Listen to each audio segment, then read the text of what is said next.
On vous souhaite en tout cas que ce mouvement aille de l'avant et que pourquoi pas on ait la chance de voir ceux-là qui finissent parfois comme des mendiants au Cameroun être un peu plus valorisés. J'ai également beaucoup de bonheur à accueillir sur ce plateau Saint-Éloi Bidou. Ça fait un petit moment. Président national du PDPC, c'est un homme politique qu'on ne présente plus au Cameroun, à la verve bien établi. Bonjour et merci d'avoir accepté mon invitation. Bonjour Rosalie, c'est moi qui vous remercie pour le si honneur que vous me faites en m'invitant à faire face à des redoutables copanélistes. Fridolin Kay, j'entends seulement parler, j'ai lu les écrits, je ne pouvais pas mettre un visage sur le nom. Aujourd'hui, je sais, quand je regarde en face de moi, l'honorable que je ne nommerai pas. C'est vrai que là, tu as fini de présenter tout mon panel à ma place. Hein. Ça va être compliqué. Je ne nommerai pas. L'honorable que je ne nommerai pas. Je dois avouer que, en termes de panel, je crois que ceux qui ne sont pas encore scotchés devraient penser à le faire à l'instant.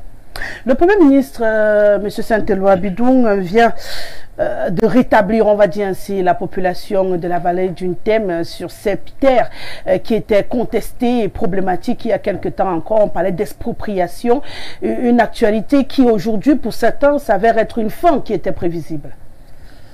Je crois que le foncier a un problème dans ce pays. Et je ne serais pas surpris de savoir que le désordre qui peut s'établir dans ce pays et qui peut nous conduire à des escalades qui seront difficilement maîtrisables viendra du foncier. On ne peut pas continuer à se taire, on ne peut pas continuer à faire comme s'il n'y avait pas de problème. Les ministres des domaines qui se sont succédés ont eu la main trop légère pour la signature des expropriations. Or, les expropriations sont faites pour être d'utilité publique. Mais aujourd'hui, on voit un ministre qui s'empare de 700 hectares de terrain.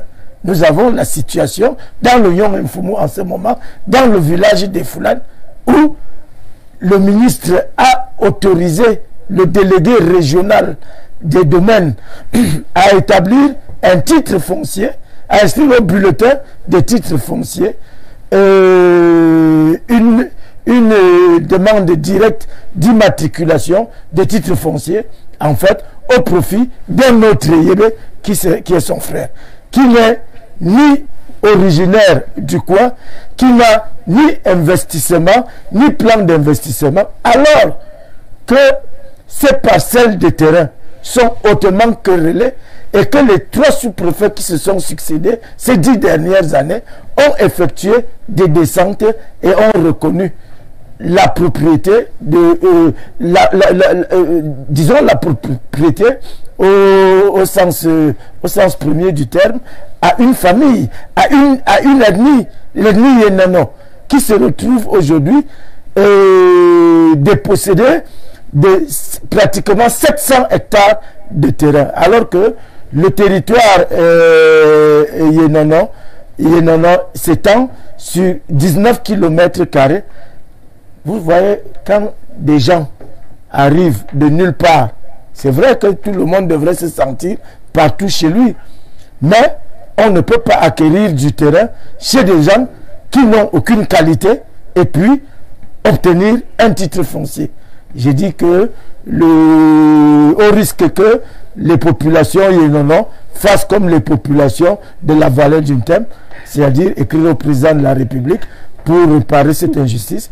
Il est grand temps pour que le ministre lui-même se ravise. Et c'est un peu partout. Les chefs du Fundi, les chefs traditionnels du Fundi ont crié à l'étroitesse sur les problèmes fonciers. Alors que le ministre, je suppose qu'il a été induit en erreur, a encore le temps de pouvoir se rattraper. Merci à vous d'être là ce dimanche. Nous sommes également en compagnie, d'ailleurs, était déjà introduit le docteur Fridolin Kay, on le rappelle, universitaire, écrivain, philosophe, enseignant de philosophie, chercheur, aujourd'hui à la tête d'un ouvrage qui fait couler beaucoup d'encre et de salive depuis quelque temps. Paul Biya, Chronique de la faim. Bonjour, docteur Fridolin Kay, et merci d'être avec nous ce dimanche. Oui, je vous remercie et je remercie toute l'équipe de m'accueillir. Je remercie également les téléspectateurs, ils sont nombreux, très nombreux, les internautes qui nous regardent. Je voudrais d'entrée de jeu présenter mes excuses parce que j'ai dû annuler le rendez-vous plus d'une fois. Et merci pour votre patience. Je dois dire merci aussi de me permettre de parler de ce livre rapidement qui s'appelle Paul Biya, Chronique de la faim, et dont le sous-titre est justement Réflexion sur le naufrage d'une autocratie. Ce texte a été écrit pendant plus de 5 ans. Là, je fais œuvre vraiment du penseur de la société. Je fais semblant d'être philosophe et je montre effectivement que dans ce travail, il y a 2 grandes parties. Une première partie qui parle des désillusions, de la souffrance et de la mort des Camerounais sous Biya, dont une sorte de diagnostic sérieux et serré, parfois même un peu dur du régime en place, du régime du renouveau, sur les 50 ans environ, 40 ans et plus. Et aussi une deuxième partie où j'essaie de donner en fait la dimension d'avenir qui convient à notre peuple, suivant ses aspirations et suivant sa grandeur. Parce qu'en réalité, il faut qu'on se le dise, malgré l'épisode tout à fait regrettable que nous vivons, nous devons avoir espoir, nous devons construire l'espoir. Donc cet ouvrage, je l'ai dit ailleurs, c'est une réflexion de philosophe, c'est-à-dire une réflexion sérieuse sur notre avenir, sur notre présent et sur notre aspiration. Et j'ai dit aux gens de ne pas se méprendre sur la couverture, parce que la couverture donne l'impression d'un président qui est absorbé, dépassé, et ce n'est pas par mépris, mais pour restituer l'esprit dans lequel est le président actuellement, suivant ma lecture de la conjoncture qu'il vit. Et on va en parler tout à l'heure avec tout ce qu'il y a, tous ces intrigants rapaces qui sont autour de lui et qu'il protège. On va y revenir. Alors, la couverture donne seulement une idée du contenu, mais j'ai dit qu'on interprète par cette couverture, on doit lire le livre. Si on n'a pas lu le livre, je demande aux sécurocrates, c'est-à-dire ceux qui ont la gâchette facile, de se retenir un peu. Parce que dans la première partie, ils seront bien déçus parce que je décris minutieusement, mais avec beaucoup de présence d'esprit, la répression d'État, les tortures, les assassinats, premier chapitre. Deuxième chapitre porte justement sur la suite du décryptage, c'est-à-dire la corruption, la mystification des masses et le tribalisme, et on est en plein dans ça. La troisième partie, le troisième chapitre, le banditisme politique et le dévoiement de la fonction présidentielle. Et la deuxième partie, là, on rentre dans une sorte de conceptualisation d'un avenir qui serait respectueux des aspirations de notre peuple, qui est en plein dans la souffrance. Vous savez, le rôle du penseur, c'est de creuser des pleurs pour restituer en fait l'âme du souffreteux qui se dévoile. Donc, la deuxième partie, c'est les perspectives de l'après-Biya. Inventer un futur conforme aux aspirations fondamentales et au goût du peuple camerounais, dont les 3 chapitres sont les prémices d'une démocratie sous surveillance, donc chapitre 4, chapitre 5, le renforcement de l'état de droit et la construction de la nation, chapitre 6, dernier chapitre, le gouvernement de soi, parce qu'on a beau critiquer, mais qu'est-ce qui nous revient comme devoir? C'est ça le gouvernement de soi et la pratique du pouvoir. Et surtout, vous allez voir les sorties, il n'y a pas de conclusion. Parce qu'on est en train de sortir de la barbarie. En ouvrant des perspectives. Donc, il n'y a pas de conclusion. Vous allez voir, il y a 3 sorties. Première sortie, le rappel des constances pour l'avenir. Deuxième sortie, l'écriture de soi et la politique de rédemption. C'est-à-dire que c'est quoi le politique, je reviens dessus, et quelle est la politique qui nous convient. Troisième, défrichage d'un horizon nouveau. Donc, voilà, planter le décor. Et je vous dis, c'est un ouvrage qui va nous accompagner pendant toute l'alternance que nous sommes en train de vivre, pendant toute la transition que nous sommes en train de vivre et après.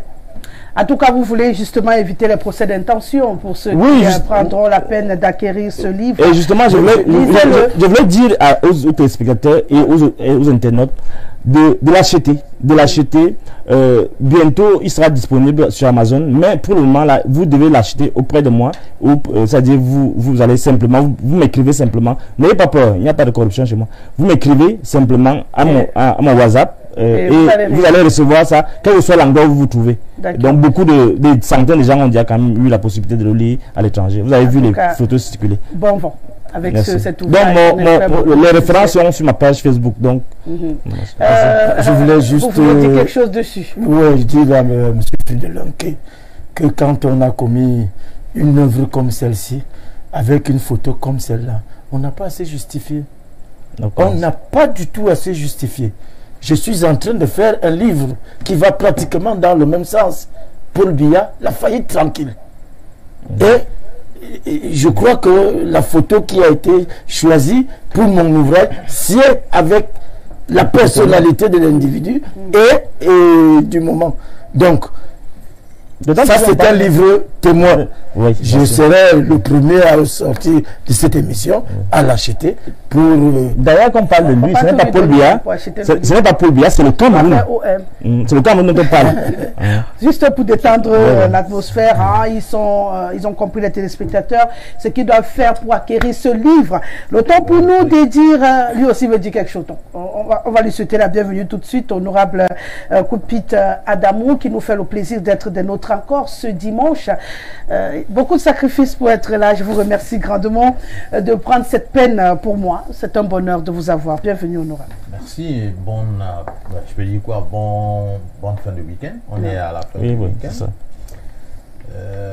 À toi particulièrement, aux téléspectateurs. Et c'est un plaisir de retrouver monsieur le maire qui m'a manqué pendant longtemps. Je veux le suivre à distance. Partager un même plateau avec lui, ça remonte à longtemps. Donc je dis bonjour à monsieur Saint-Éloi Bidoum. Merci. Docteur Fridolenke, j'admire à distance et surtout je l'ai découvert avec ce talent à la reine. Merci. C'est très important et Merci. le Cameroun a besoin de ces intelligents, de ces intellectuels pour se mouvoir. Ce que nous décrions tout le temps, c'est la caporalisation de l'intelligentsia par un système qui est conscient de son incapacité à promouvoir le développement. On n'a pas su, dans la gouvernance du renouveau, à mettre chacun à sa place et lui permettre d'apporter ce qu'il doit apporter dans son domaine pour le développement du pays. Dans tous les pays du monde, l'intelligentsia est là pour apporter la lumière, pour montrer le chemin, pour analyser les faits, les situations et aider le politique à prendre les bonnes décisions dans les bonnes directions. Or, chez nous, on a réduit presque toute l'intelligentsia à ce que j'ai envie d'appeler les intellectuels organiques. Les gens qui sont là pour utiliser leur intelligence, leur cerveau, non pas pour servir la nation et le pays, mais pour justifier l'injustifiable, pour aider les gens à comprendre que là où c'est noir, on veut vous faire voir que c'est blanc. Donc, et ça empêche le pays d'évoluer. L'université aujourd'hui n'apporte plus le rendement attendu parce qu'on a politisé tout. On ne permet plus à l'intelligentsia de dire la vérité sur la base de l'observation scientifique des faits, mais on veut maintenant qu'elle fasse l'opinion publique en utilisant son intelligence, prendre la vérité pour mensonge et le mensonge pour vérité. Bon, je suis donc très très fier et je pense que les Camerounais doivent encourager les émergences comme Dr Fridolenke et nous donnons tous nos encouragements. Merci. Nous pensons que vous pouvez aller vraiment de l'avant et les autres vous suivront. Merci. Bon, mon ami Stéphane Guigui est là. Ça fait aussi longtemps, bon, ça sur les réseaux sociaux, mais c'est très important qu'on soit là. Et j'espère que pour une fois, malgré les difficultés que j'ai pu avoir, faire des efforts impensables pour être là, parce que lorsqu'on a accepté, il faut assumer. Je suis militant de l'UDC et l'une des équations très sacrée, je peux dire quoi, sacrée à l'UDC, c'est penser, c'est agir, dire, c'est faire. Lorsqu'on a accepté, on doit respecter. On doit respecter. Merci à vous.